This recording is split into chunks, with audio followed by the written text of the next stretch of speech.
timeout. He's Nick, I'm Tom.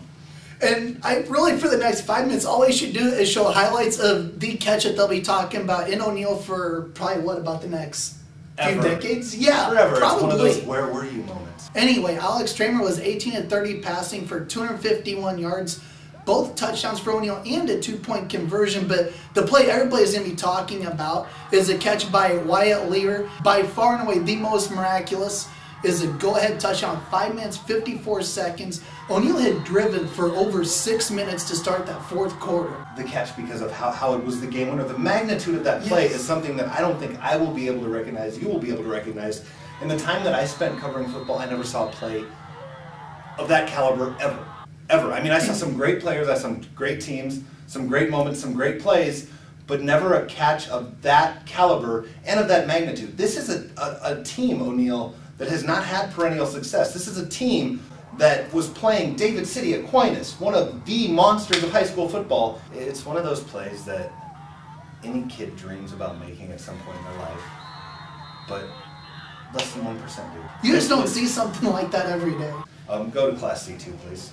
Battle Creek with a huge 49-21 win over Oakland-Craig, and really Battle Creek moved the ball at will against Oakland-Craig. Really a surprising result. Timeout.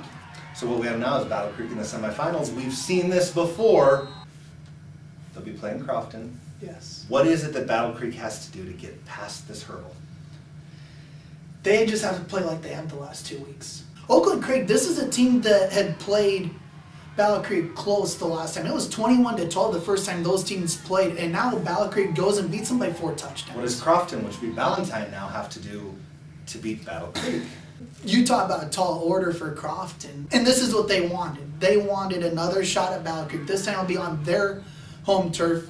Crofton can control the game with their running attack. I mean, Tanner Crossley is a special running back, and he hasn't gotten as much talk this year as that kid probably has deserved. And the thing about Crofton is they're never going to be pretty. They're never going to jump off the page and you're going to say this is the most phenomenal football team.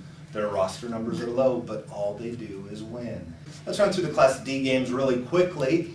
First of all, Bloomfield with a huge 50-20 win over Lawrence Nelson. That was a team that had only 1 loss coming into the playoffs. Moving on.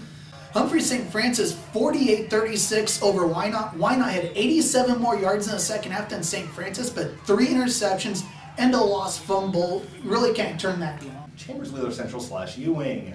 36-21 winners over West Holt. The concern though for the Renegades, they still haven't gotten Daniel Leibold back healthy.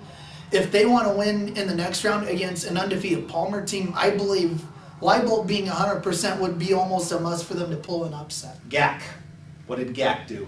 53-18 over Humphrey Lindsay Holy Family. GAC will play against Heartland in the next round. Heartland has Austin Stewart, who, as you might recall, just set the 8-man state rushing record last week. I saw Creighton play last week. I would say I would be hard-pressed to find a team that can do more offensively than Creighton. That team has more cylinders than they know how to use almost, and they were clicking on all of them. Taking a look at games this week, you've got Humphrey St. Francis at BDS in a matchup of defending state champions.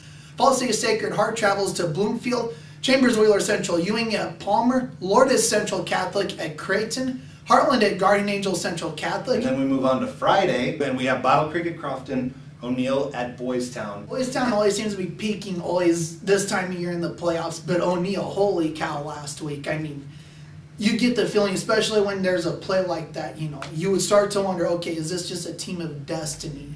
And it's an honest question at this point of the season. And I'll tell you this much, there's no such thing as a team of destiny. You have to work for it, and that's why O'Neill's where they're at. They've worked to get where they're at and built a program, and that's why they're going to beat Boys Town and be in the state championship game, and that's why I'm wearing my blue, because I'm on the bandwagon, Eagles. Actually, I think you're steering it. For Tom, I'm Nick, and this is Timeout. There is no band in the state like Crofton. They play some good music with their trombones and trumpets. Percussion is pumping. Yeah, I'm just making this up.